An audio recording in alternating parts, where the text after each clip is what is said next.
ថែរក្សាសម្រស់និងសុខភាពបែបធម្មជាតិតើបងប្អូនកំពុងស្វែងរកវិធីធ្វើឲ្យស្បែកសស្អាតនិងធ្វើឲ្យស្បែកសភ្លឺថ្លាឆាប់រហ័សនិងងាយៗមែនទេថ្ងៃនេះខ្ញុំនឹងបង្ហាញបងប្អូនពីវិធីលាយខាត់ស្បែកឲ្យសនិងភ្លឺរលោងតាមបែបធម្មជាតិត្រូវប្រកាសថាទស្សនាវីដេអូនេះឲ្យបានចាប់ទាំងអស់គ្នាដើម្បីទទួលបានគន្លឹះពេញលេញប្រាបានទាំងបរិះនិងនារី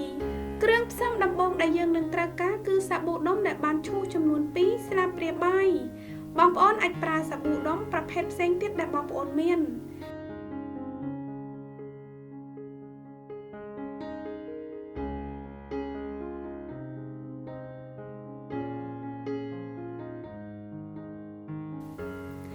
រួចហើយត្រូវដាក់ទឹកក្តៅដែលបានដាំពុះចំនួន3ស្លាបព្រាបាយសូមកូររហូតទាល់តែសាប៊ូរលាយអស់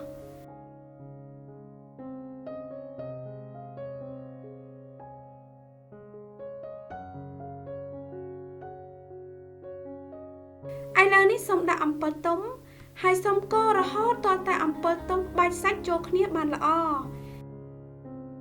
តាមរយៈការលាយគ្រឿងផ្សំទាំងពីរមុខនេះបញ្ចូលគ្នានឹងធ្វើឲ្យស្បែករបស់បងប្អូនទន់និងភ្លឺថ្លាជាងមុនដោយប្រើប្រាស់ក្នុងរយៈពេលខ្លីតែប៉ុណ្ណោះបន្ទាប់មកសូមដាក់ទឹកក្រូចឆ្មាចំនួន1ស្លាបព្រាបាយ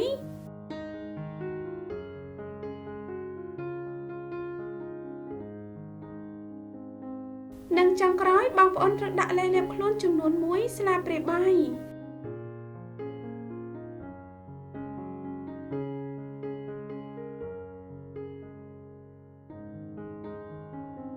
សូមកូរច្របល់គ្រឿងផ្សំទាំងអស់ឲ្យបានសព្វចូលគ្នាល្អ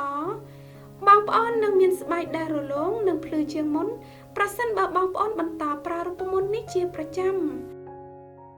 លែខាត់ស្បែករបស់យើងគឺបានរួចរាល់ហើយសូមលាបថ្នាំនៅលើដៃជើងនិងនៅលើផ្នែកណាមួយនៃរាងកាយដែលបងប្អូនចង់ទទួលបានស្បែកស្រស់ស្អាត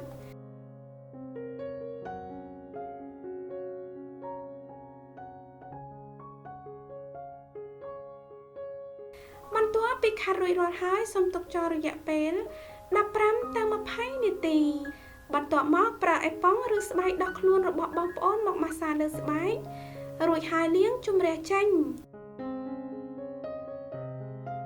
កុំភ្លេចលាបលេបផ្ដល់សំណើមផងណាបងប្អូនសម្រាប់លទ្ធផលកាន់តែប្រសើរ